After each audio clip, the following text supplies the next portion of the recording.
Joining me now is Tomas Lamanauskas, Deputy Secretary General, International Telecommunication Union. Warm welcome to our program. Thank you, Anastasia. I'm very pleased to be here.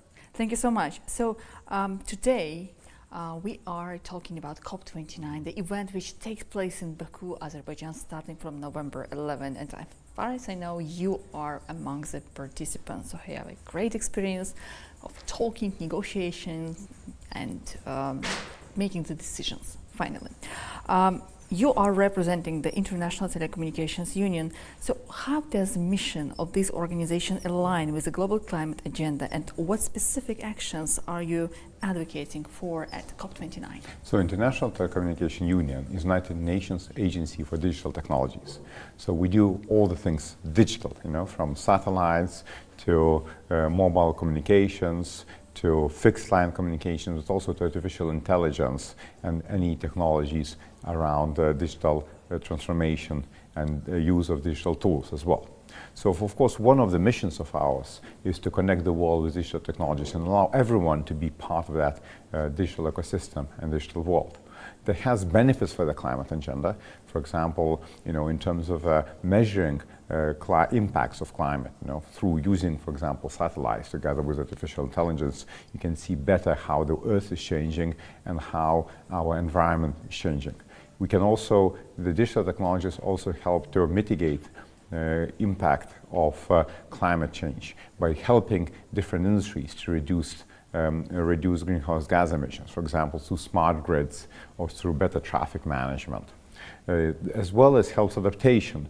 For example, in the face of increasing climate disasters, we're working together with the UN family to provide early warnings for all initiative, so-called. It's under the Secretary General Guterres' leadership, which aims by 2027 to ensure that everyone in the world can benefit from early warnings in the face of disasters, that can help make decisions to avoid the disasters, save lives, and protect livelihoods. However, digital transition also sometimes have negative sides. For example, build out of data centers, build out of computing centers, needed for AI, also increases energy consumption.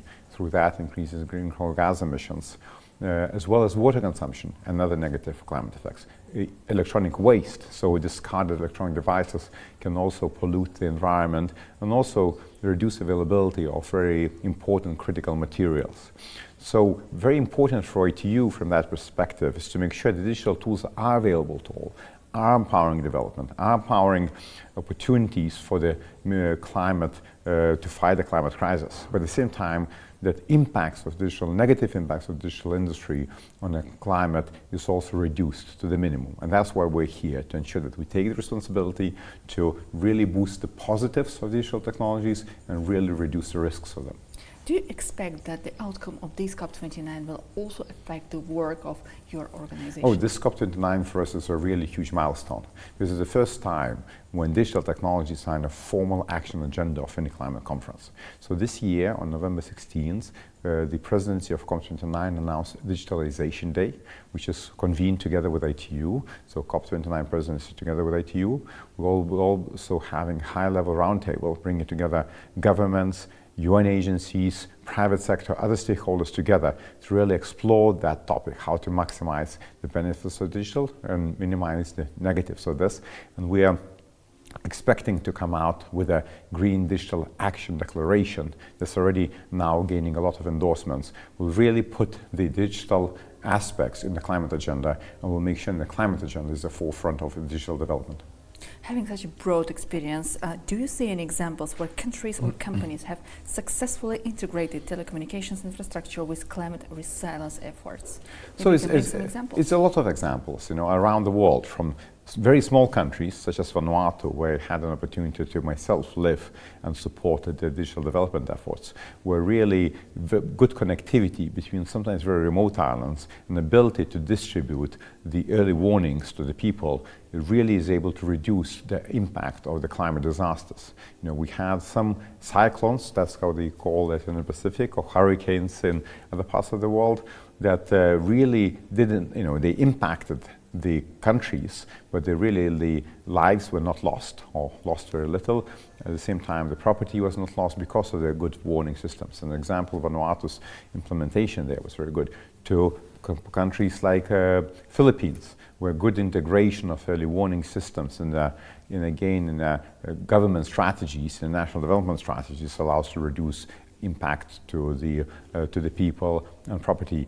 To the huge big countries like Brazil, who actually also was here today with us at our Green Digital Action opening, and they are one of our partners in Green Digital Action, which both themselves implement early warning systems through their mobile operator networks, but also help others achieve. And it's a good coincidence, of course, that Brazil is next year's COP30 also place and venue and host, and we're already working with them to make sure that their good practices also shared with others, and they also continue championing our very important Green Digital Action agenda. COP29 addressed a very important issue, financing, and we know about the divisions among the countries, developing, less developed, and more developed. And here the countries are trying to find the consensus on how to unite the efforts, but not moving one by one. So we know that in some developing countries there is still some problems, technical problems.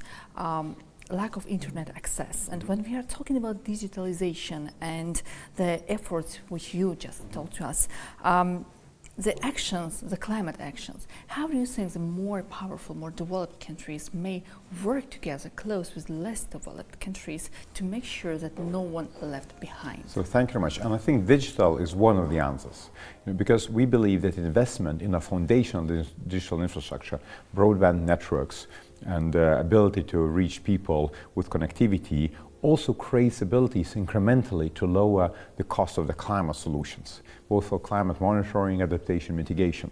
Sometimes regretfully still, from the policy thinking, from development thinking, there is an encouragement, not a regretful encouragement, to invest in siloed solutions. So for example, sometimes we invest in infrastructure for smart meters, infrastructure for early warnings for all, infrastructure for smart transport. We believe, being digital agency and dealing with the digital infrastructure for nearly 160 years now, that what we should be doing, investing in a foundational digital infrastructure, and then on this build all the different climate solutions there. That also then helps in a very nice way to bridge that, let's say, narrative gap between sometimes developmental efforts and climate efforts, because digital solutions, digital foundational infrastructure also allows economic development, allows social development, allows new job opportunities, new education opportunities, new health opportunities, while dramatically lowering the cost of climate mitigation, climate adaptation, climate monitoring tools. So I think we also need to start also bringing those things together, not see those things as a contradictory to each other, but look for the investments that would really have multiplier effect and would hit a few boxes at the same time. And I think digital infrastructure is really one of those. So if you personally have a chance to leave a message to the participants of this COP29, what will be that message? I think there's a number of messages. One message, the world really needs to come together. The world needs to come together to agree on the common solutions to our common challenges. We cannot afford just to bicker, disagree on the things that really affect all of us. And we need to understand that these things need a collective effort. We will not win by withholding our agreements, by withholding our solutions. We'll only win by coming together. Then a second piece, of course, looking into what are the foundational investments, foundational responses to the existing challenges that we face. And for me, is investment into some of the things like digital infrastructure really is one of those elements. Boosting leverage of technology to mitigating our climate crisis is one of those references. I'm very happy that here in this COP29 this will be recognized, the Green Digital Action Declaration. It will boost, again, political commitment about that. Already today we also see a lot of actions that are inspired by that political commitment. And we really need to deliver on those actions together, and these to be inspired then to really, again, as they started to come together, to really try to save our planet, try to save ourselves. Well, thank you so much for being with us today. Thank you very much.